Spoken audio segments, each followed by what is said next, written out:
professions that he wanted to get into. And he was telling me that he had a teacher with really influenced him about politics. So he wanted to go to an entirely different subject. I said, if you're going to go, if you're going to do that, I said, why get into politics? I said, everyone in politics is a lawyer. Why not become a lawyer? And I think he listened, but I'm still not sure. Well, actually, he did two things. I remember I'd been accepted at Albany State in the political science master's program. Political science was the thing, yeah. And I was going to go into that, and I have to say, you have the amazing ability to look at something and then, in a negative way, show me that that had made absolutely no sense to do that. And then I was going to go to Syracuse for journalism, and somehow you called your friends who knew something about the University of Syracuse, and somehow you came up with statistics about how many graduates from Syracuse Journalism School had jobs, and there was hardly any, which depressed me beyond belief. So you had the ability to do that, and then you kind of swayed me from that. But somehow you were able to find, I don't know where you found these statistics, but you always did. But you also were funny, because I remember one time, I didn't listen to you, and I'm happy I didn't, but it was kind of funny in a way, because I remember I was working as a lawyer in Albany, wasn't making a lot of money, working for the state, was pretty frustrated, and I decided to go to Boston University to the master's tax program.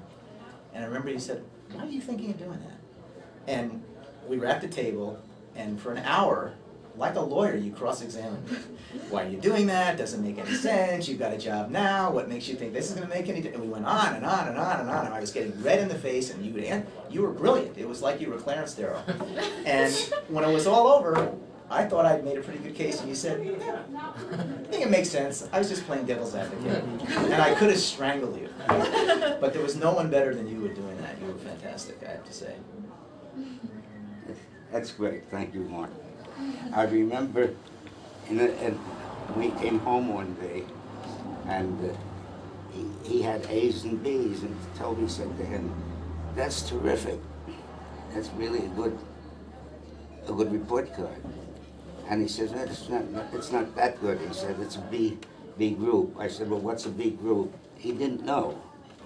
So we went to school to find out she and I went to school to find out what a B group was. And we found out a B group, they decided in that group, these kids would never make college. They weren't college material. I said, well, what makes college material? She says, well, children that get higher marks and have more knowledge than the others.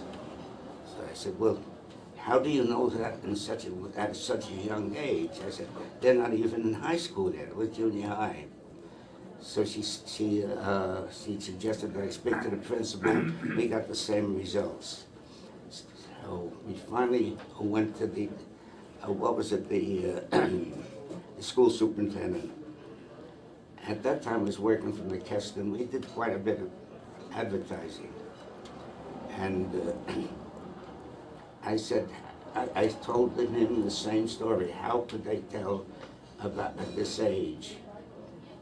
And he said, well, we go by certain percentages. And he says, he falls into that percentage. Then we don't want to spend our time teaching kids like that, because they're never, for college entrance exams, because they're never going to make it. Well, that aggravated me. So I said, you know, my parents weren't that knowledgeable when I was